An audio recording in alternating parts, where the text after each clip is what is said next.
இனிமே கண்ணை மூடிட்டு கடலை எண்ணெய் வாங்கலாம். ஏன்னா மந்த்ரா கடலை எண்ணெய் இதயத்தின் தயாரிப்பு. வறுக்க பொரிக்க ஏன் எல்லா சமையலுக்கும் மந்த்ரா தான். மந்த்ரா கடலை எண்ணெய், அபார ருசி, ஆரோக்கியமான உடல் நலம்.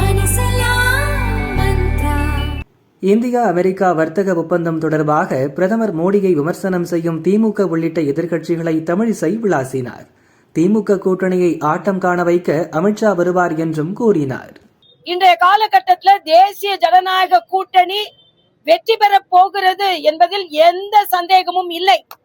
அண்ணன் எடப்பாடியார் அவர்கள் முதலமைச்சராக அமரப் போகிறார்கள் என்பதில் எந்த சந்தேகமும் இல்லை. ஏன்னா எங்கள் கூட்டணி உறுதியாகி கொண்டிருக்கிறது, எதிர்கட்சி கூட்டணி உதிரியாகி கொண்டிருக்கிறது. காலையில அண்ணன் திருமாவளவன் சொல்லிட்டாரு, நாங்க அழுத்தம் கொடுக்கல, ஆனா எங்களுக்கு நீங்க மறைமுகமா அழுத்தம் கொடுத்தீங்கன்னா நாங்க கூட்டணியை விட்டு விலகி விடுவோம். தம்பி கார்த்திக் சிதம்பரம் சொல்றாரு, இன்னும் குழு அமைக்கல, ஏன்ட்ட வந்து என் கேள்வி கேக்குறீங்க, முதலமைச்சர் போய் கேள்வி கேளுங்க அப்படின்னு. அதே அவங்களோட பொறுப்பாளர் சொல்றாரு, 2 மாசமா காத்தே இருக்கோம், இன்னும் குழு அமைக்கல, இன்னும் பேச்சுவார்த்தை நடத்தல. ஆக அவர்கள் காத்திருக்க வேண்டியதுதான். ஆணவத்தோடு பேசினார்கள். ஆணவம். தேசிய ஜனநாயக கூட்டணி எங்க இருக்கு, எங்க அவங்க கூட்டணி அமைக்க போறாங்க, எங்க வெற்றி பெற போகிறார்கள் என்று. ஆனால் இன்று அந்த ஆணவத்திற்கு மக்கள் பதிலடி கொடுக்க ஆரம்பித்திருக்கிறார்கள்.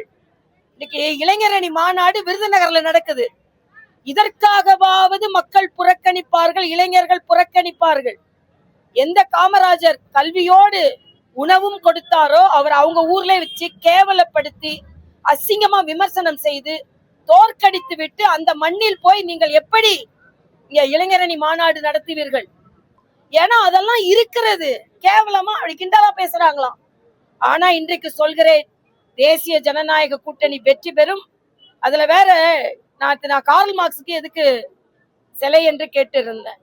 எல்லாம் பொங்கி பொங்கி வராங்க. நான் சொல்றேன், இன்று மரியாதைக்குரிய பாரத பிரதமர் அமெரிக்க ஒப்பந்தம் மூலமாக இந்த திருப்பூர்ல உள்ள ஜவுளி தொழில் மேன்மை அடைய போகிறது, ஏற்றுமதி அதிகரிக்க போகிறது. விவசாயிகள், அதுல பயிர் விவசாயிகள், நெல் விவசாயிகள், கடலை விவசாயிகள், பூக்களை விவசாயம் செய்பவர்கள், பால் உற்பத்தியாளர்கள் எல்லோரும் பலன் பெறுவார்கள் என்று பிரதம அமைச்சர் தனித்தனியாக கொடுத்திருக்கிறார். ஆனா இந்த நாட்டு மக்களுக்கு நல்லது நடந்துடக்கூடாது என்பதற்காக ட்ரம்புக்கு பிரதமர் அடிமையாகிவிட்டார். இது ராஜதந்திரங்க. உங்களை மாதிரி தந்திரவாதி கிடையாது மரியாதைக்குரிய பிரதமர். ராஜதந்திரத்தோடு நடந்து கொண்டிருக்கிறார். எல்லாவற்றிற்கும் மனதிற்கு வேதனையான ஒன்று, தமிழகத்தில் இருந்து சென்றவர்கள் பிரதமரை தாக்க முற்பட்டிருக்கிறார்கள் என்று சொல்லும் பொழுது தமிழகம் வெட்கி தலைகுனிய வேண்டிய சூழ்நிலையில் இருந்து கொண்டிருக்கிறது.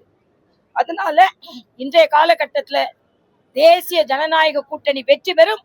அதற்கு அச்சாரம் தான் இந்த நிகழ்ச்சி என்று நான் தெரிவித்துக் கொள்கிறேன். இதில் நேரடியா நடவடிக்கை எல்லாம் எடுக்க முடியாது. என்னென்ன விதத்துல சட்டம் ஒழுங்கை பாதுகாக்க வேண்டியது அரசாங்கம். மக்கள் தான் அதுக்கு நடவடிக்கை எடுக்கணும். நாங்க எதிர்த்து குரல் எழுப்பலாம், மக்கள் தான் அதுக்கு தக்க நடவடிக்கையாக 2026 அவர்களுக்கு தக்க பதிலடி கொடுக்க வேண்டும் என்பது எங்களது கருத்து. நாம மத்திய அரசு அடக்குமுறைய கொண்டு வந்துட்டா உடனே பாருங்க எங்களை அடக்குறாங்க அப்படின்னு சொல்லுவாங்க.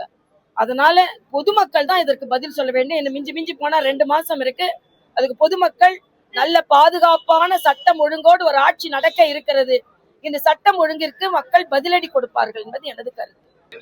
நான் யாரையும் சொல்லல. யாரெல்லாம் திமுக கூட்டணி வேணான்னு நினைக்கிறாங்களோ அவங்க அண்ணன் எடப்பாடியாரை போய் பார்க்கலாம். எங்க கட்சியில அண்ணன் ஒரு குழு வச்சிருக்காங்க, அங்கே வந்து அண்ணன் துரைசாமி அவர்களை பார்க்கலாம். அந்த சாமியை பார்க்கலாம், இல்லைன்னா இந்த சாமியை பார்க்கலாம், பழனிசாமியை பார்க்கலாம், இல்லைன்னா துரைசாமியை பார்க்கலாம். சாமி வேண்டாம் வேண்டாம்னு சொல்லிட்டு இன்னொன்னு இது சேகர் பாபு சொல்றாரு, முருகன் முதலமைச்சர் பக்கத்துல தான் இருப்பாராம்.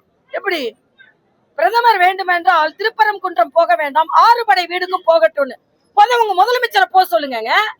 உங்க முதலமைச்சர் தமிழ்நாட்டுல தானே இருக்காரு, 6 படை வீடுக்கு போக சொல்லுங்க. ஏன் இந்து கோயில்களை புறக்கணிக்கிறார் அவர்?